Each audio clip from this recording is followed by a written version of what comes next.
kigo na auto ovi bipo wiwe lete to wewe no mo wa to TV bonus mo je kwa mado podo ni Jehova Jésus Christ Saint Michel oto ga onu ko asuka da hoto awon nkan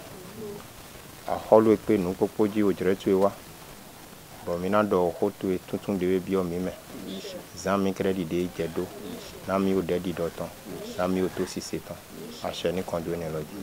Jésus Christ on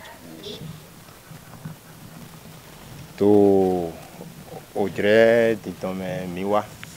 na do hodo hota retinto o selo meji bo to ageyo vole sin be me yedona mi do le Christ est la manifestation pleine et entière de Dieu. Jésus Christ ni a osofia gigo po o pipe po jiwe yeweton. Bon mina cambio lo etewe dohia lo Jésus Christ ni a osofia gigo po pipe po jiwe yeweton. Endo mina pon mina zedredo kwito hedo vidego endo ado vi bojo wande vilo ya zone lo o vilo na bayi to komando endo mi pon o we Johan ton me mina mo we Johan ton tatitan Jean 1 verset 1 qui nous dit au commencement était la parole edo to peleche ayon lo ton ouais o holo kotin et la parole était avec Dieu. Bon holo tin po ji hoye we ko Et la parole était Dieu. Bon holo ni ji hoye we ke edo na mi do son peleche ayon ton we holo kotin bo tin po ji hoye we ko bo mi do zande vie do endo ado vide bo vilo to devi vilo we an Europe zone to clé me vilo na si pona yi azon lo ba yi san man do hodego bo de ji hoye we zan Jésus Christ o vie ton mondo yi nle po ba to ayo me mina moto we Genesis ton me we Genesis ton o ta titan an so afo ton titan Au commencement Dieu créa le ciel et la terre. Iro to bibe me ji hoye we da o lon po ayi gbagbo. La terre était informe et vide. O aigba tinto pipe tome shigban de matinto me. Il avait des ténèbres à la surface de l'abîme. Bedo zinvlu kede we go agbegbe lo blebuji. Mais l'esprit de Dieu planait au-dessus des eaux. Bo gbigbo jiwo ton to sadigwa o sin lo leji. Dieu dit que la lumière soit. Et dodo o kwihoni tin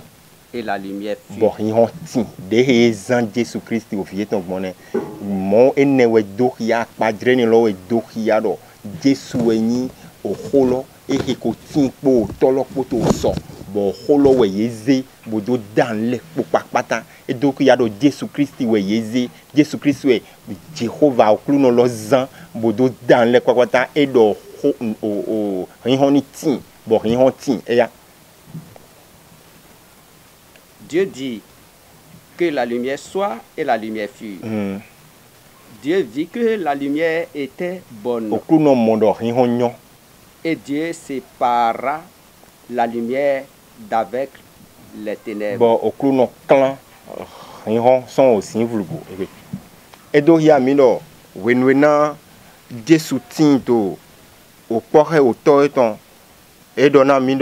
Emile we o holo mi me gbetole manyu do meditin bo yin Jesu shigba o tolo nyu do vie mi ton tinto flen bo yin ton Jesu be e to zinzen son we son o so we son we nenu we do na je e don eze Jesu do bayi o holo we na Jesu wa igba je do na poste ledo nye we o holo nko tin we kwa ihon do tin shigba o holo we jo e ze bo do da tin po kanpo e do clean tin bo clean tin e do zani tin bo zantin ho ne lo no ne lo e Jehovah to di dolo Jesu Christ we to zinzan Jesu Christ we eze do to azon lo wa to asiko ne me when na e wa to ho ile do to aposte lesson nu kan ye cambio do mi yi na mi to owe jan ton do polo me o ta foton e we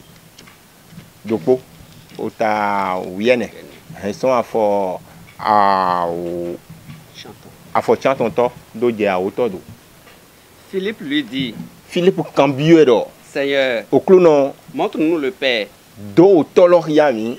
et cela nous suffit. ba na o pe mi ho ho. Jésus lui dit, Jésus wa blon na pied do il y a si longtemps que je suis avec vous e dentra la bonye tinto po mi et tu ne m'as pas connu. bo ama o nyomi kaka je din Philippe Celui qui m'a vu a vu le Père. me momi e mo tolo Comment dis-tu?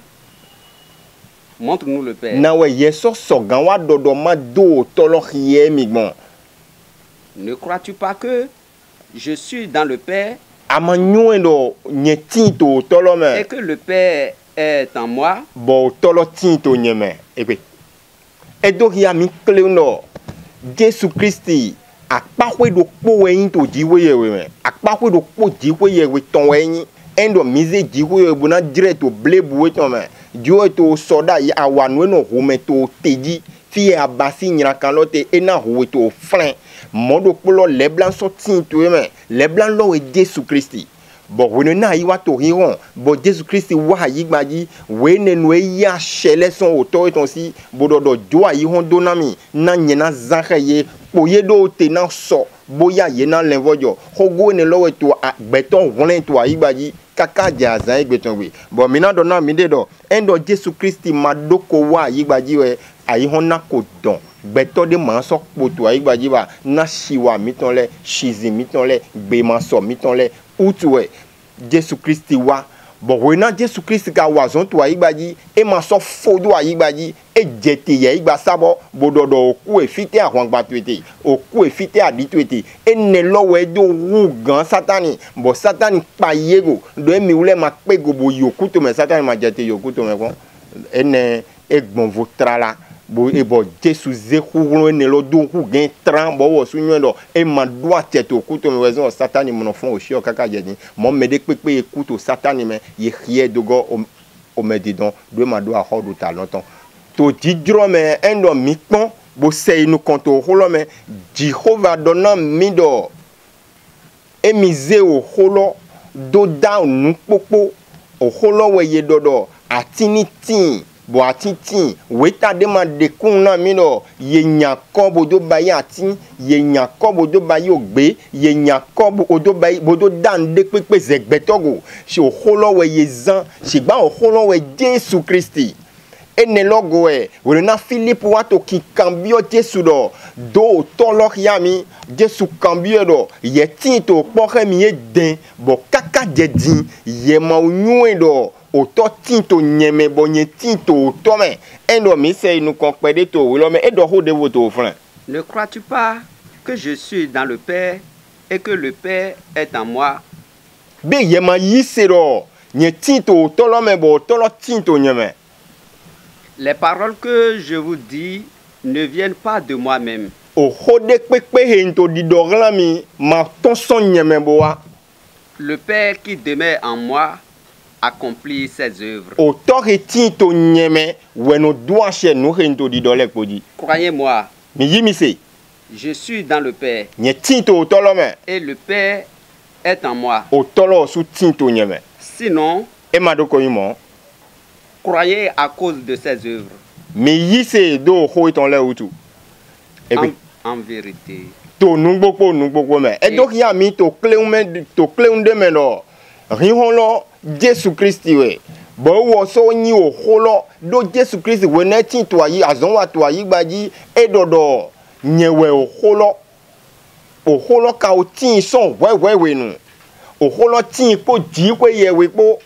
we no na e do mo e pa chagbeto le sigba ye ma nyun bo pa ye go kaka je aye hon to we mi tonu me susu ma nyun do Jésus Christi we yin o ho eji kwe ye we zambo do atini tin bo atitin e ma nyun do oué aucun ni tin aucun tin ogbe ni tin bo ogbe tin e je file dodo osin ni ple do aparo po be so yin mo Jésus Christ we yin ne le papata e do ya do Jésus tin to frein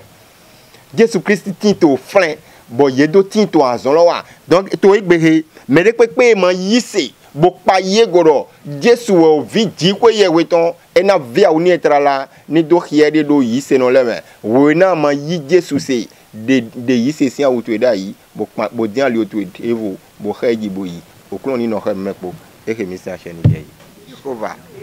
Jésus Christ Saint Michel o to ga onu po o klon no gan ho nu po mi do pe na we susu trala na ho na o dre lo so mi yoro we bo aso jete bi o gbagba mi ton me mi do hotui ado egbon yan do no sin onu me o to mi ton le se gwalo na mini zanto gbewe nu mi ton madike mi buson ali o to ejiblo acheto ni kondo ne loji Jésus Christ on to